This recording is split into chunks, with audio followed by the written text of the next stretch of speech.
प्यारे साथियों नमस्कार। स्वागत है आप सभी को हमारे इस यूट्यूब चैनल संध्या साइंस क्लासेस पर।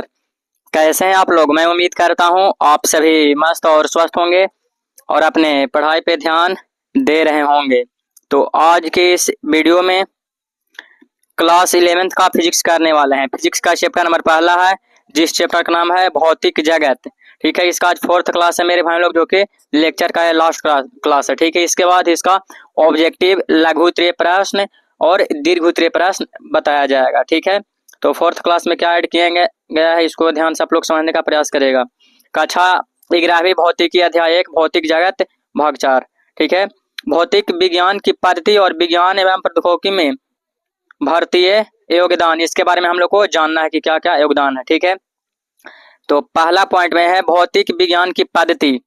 इसको समझिए, भौतिक विज्ञान में किसी समस्या का समाधान करने के लिए एक निश्चित वैज्ञानिक पद्धति अपनाई जाती है। ठीक है, भौतिक विज्ञान में किसी समस्या का समाधान करने के लिए एक निश्चित वैज्ञानिक पद्धति अपनाई जाती है। इनमें निम्नलिखित चरण है।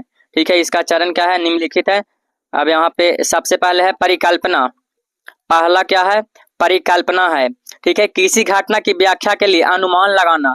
ठीक है, कोई घटना हुआ मेरे भाई लोग, उसको क्या लगाया जा सकता है, अनुमान लगाया जा सकता है। उसको हम लोग क्या कहते हैं, तो परिकल्पना कह सकते हैं। हम उसके ऊपर क्या कल्पना कर सकते हैं। ठीक है, प्रयोग, ठीक है, यानी कि एक्सपेरिमेंट मेरे भाई लोग क्या होता है, तो परिकल्पना की पुष्टि के लिए परीक्षण करना। ठीक है, परिकल्पना की पुष्टि के लिए परीक्षण करना, उसके बारे में और अधिक जानना कि सही है गलत। ठीक है, तो ये हो गया प्रयोग, किस प्रकार से होगा। ठीक है, उसके बाद आता है मापन। तो मापन में क्या होता है, परिमाणों का संख्यात्मक रूप से अभिव्यक्त करना। ठीक है, परिमाणों का संख्यात्मक रूप में क्या करना होता है, तो अभिव्यक्त करना होता है, मापन हो गया। उसके बाद आता है लास्ट में सिद्धांत। ठीक है, लास्ट में क्या आता है, सिद्धांत आता है, थ्योरी। ठीक है, तो जब परिकल्पना प्रयोगों द्वारा सत्यापित हो जाए तो वह सिद्धांत बन जाता है। ठीक है, सिद्धांत क्या मेरे भाई लोग, तो जब परिकल्पना का प्रयोग द्वारा सत्यापित कर लिया जाता है, दोनों का सत्य मान लिया जाता है, उसके बाद क्या होता है, वह सिद्धांत बन जाता है। और इसके अंतिम पद है जो कि लास्ट है मेरे भाई लोग, उसके बाद फिर नियम हो जाता है, यानी कि लॉ।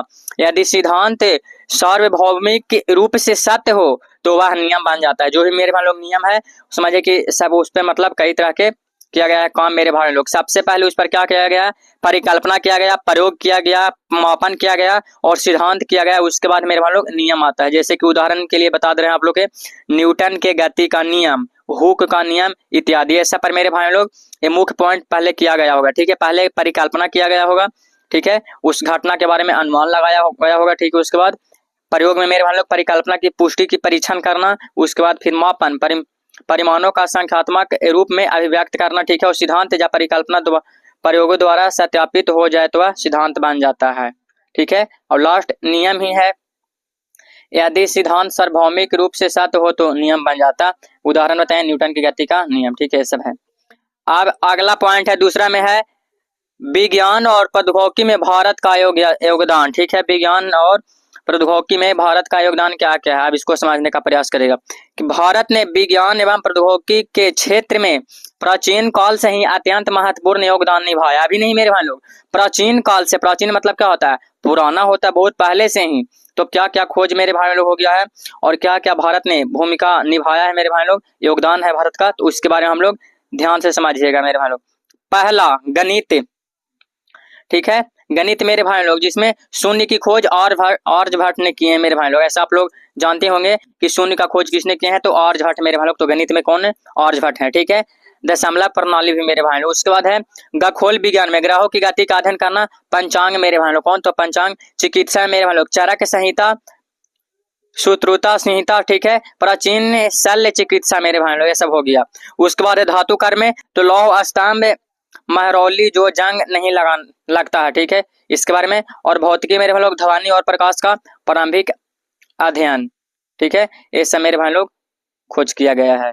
ठीक है, जो कि शुरू से है मेरे भाई लोग। तो आर्यभट्ट आप लोग तो प्रचलित नाम है मेरे भाई लोग, जानते ही होंगे।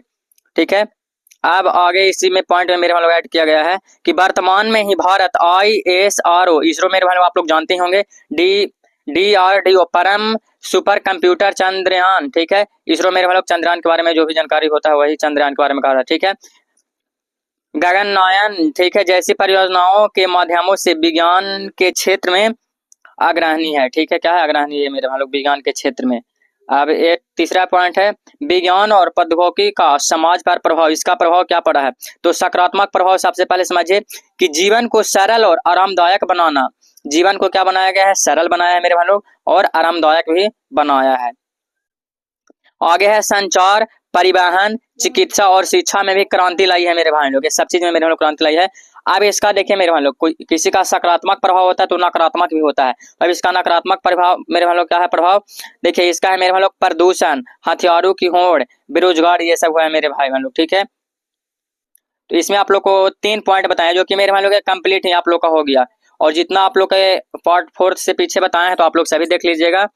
ठीक है, तो आप लोग के पूरा पहला चैप्टर जो भौतिक जगत है कंप्लीट हो जाएगा मेरे भाई लोग। अब इसका अगले क्लास में ऑब्जेक्टिव बताएंगे, फिर लघु उत्तरीय प्रश्न बताएंगे, फिर दीर्घ उत्तरीय प्रश्न बताएंगे।